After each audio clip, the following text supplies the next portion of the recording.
I was only 12 when my mother first warned me, her voice sharp, her eyes darker than I had ever seen them. "Never touch the food I serve your father," she said, almost in a whisper, as though the walls could hear and betray her. At first, I thought it was just one of her strange rules, like how she always told me never to whistle at night or never to pick money from the ground, but as I grew older, I realized it was more than superstition, it was fear. My father was a strong man once, a man who commanded respect in the village, but year after year, his strength melted away. He grew weaker, sicker, his eyes sunk deeper, his laughter disappeared, and no doctor could explain why. Each evening, my mother would cook with a face so calm it looked carved, serve him a steaming plate, and sit quietly as he ate alone. She never touched his portion, and she never allowed me to taste from it. One night, when I was 16, curiosity got the better of me. I waited until she carried his food into the bedroom, and when she wasn't looking, I dipped my finger into the soup pot still sitting in the kitchen. The taste was bitter, metallic, unlike any soup I had ever known, and instantly my tongue felt numb. I rushed to wash it out, my heart pounding, my mind screaming with questions. That night, I couldn't sleep. I heard my father coughing violently in the other room, and I heard my mother humming softly, almost like a lullaby, as though soothing his pain, but the sound chilled me instead of comforting me. Weeks later, I gathered courage to spy on her properly. I woke up in the dead of night and crept to the kitchen, where I saw her pouring powder from a small brown bottle into the stew. She stirred it carefully, her lips moving in silent words, then carried the tray to my father. My knees shook as I realized the truth I had been too blind to see. My mother was poisoning him slowly, night after night, hiding murder behind the mask of care.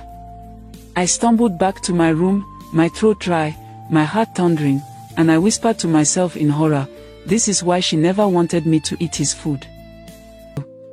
I could barely look at my mother the next morning. Her hands moved gracefully as she washed plates, her voice humming a familiar song, her face calm like nothing in the world was wrong. But I couldn't forget what I saw last night, her slipping that brown powder into the food, her eyes focused, her lips moving like she was reciting a secret prayer. My father sat in the living room, coughing weakly, his eyes dull, his body shrinking every day. I wanted to scream, to warn him, to throw away the tray when she served him again at dinner, but fear locked my tongue. What if she turned on me next? What if she had been waiting all along for me to disobey and take a bite? That evening, I hid behind the curtains and watched again. She spooned the stew carefully into his bowl, then wiped her hands on her wrapper and carried it into him. He ate slowly, groaning softly in between bites, and every time he coughed, my mother rubbed his back and whispered, "It's just the sickness, you'll be fine."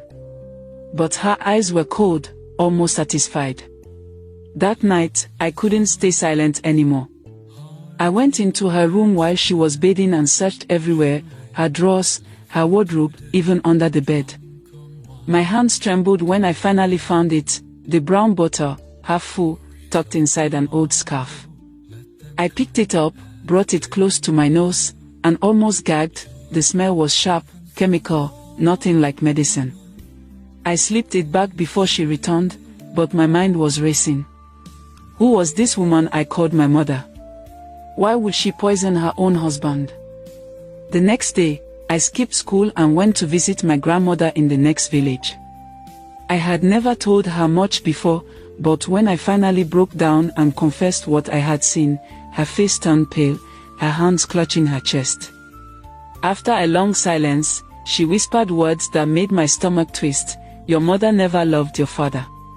She was forced to marry him after he ruined her family's life." I warned her about revenge, but maybe she never listened. My grandmother looked into my eyes and added, almost trembling, "Child, if what you say is true, then your father may not survive much longer. And you," she gripped my wrist hard, "you must be careful, because when revenge is not satisfied, it spreads." I left her house with my heart heavier than ever, realizing I was trapped between a dying father, a vengeful mother, and a secret that could destroy us all. The tension in the house grew heavier each day, like smoke choking the walls. My father was now too weak to walk without help, his skin pale, his voice nothing but a whisper. My mother never left his side, spoon-feeding him, wiping his mouth, humming soft songs that would have sounded like love to anyone who didn't know better. But I knew. I knew what she was doing, and the secret pressed against my chest until I thought I would burst. That night, after dinner, I decided I couldn't stay quiet anymore. I followed her into the kitchen and stood in the doorway, my fist clenched. "Mama," I said, my voice trembling, "why are you poisoning Papa?" Her hand froze in the middle of washing a plate. For a long moment she didn't move, and I thought she might laugh it off. But instead, she set the plate down carefully and turned to face me. Her eyes weren't surprised, they were calm, almost relieved. "So you finally saw," she said. My throat tightened. "Why, Mama? He's your husband." She let out a low, bitter laugh. "Husband? He is the man who destroyed my youth, who forced me into his house after shaming my family. He thought I would forget. He thought children and years would bury what he did. But every night, when he sleeps, I remember. And now he remembers too, with every bite." My legs shook beneath me. "But he's still my father," I shouted, tears burning in my eyes. She stepped closer, her face hard. "And you are still my child. That's why I warned you never to eat his food. I would never hurt you. But him, he deserves every drop." At that moment, my father's voice croaked from the living room, weak and trembling, "Child, come here." I rushed to him, and he gripped my hand with the last strength he had. His eyes, watery and filled with pain, looked straight into mine.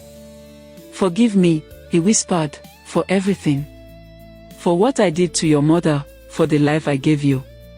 But don't let her finish what she started. Don't let hate be the food that feeds this house." His words broke into coughing fits, and before I could call for help, his body went still in my arms. My mother stood in the doorway, her face blank, her hands trembling. For the first time, she looked not like a woman victorious, but like someone who had finally lost everything.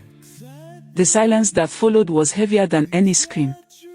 I realized in that moment that revenge had devoured not just my father, but my mother too, and if I wasn't careful, it would come for me. Lesson seared into my soul: when hate is left to boil, it poisons not only the one it is served to, but the one who cooks it too. The end.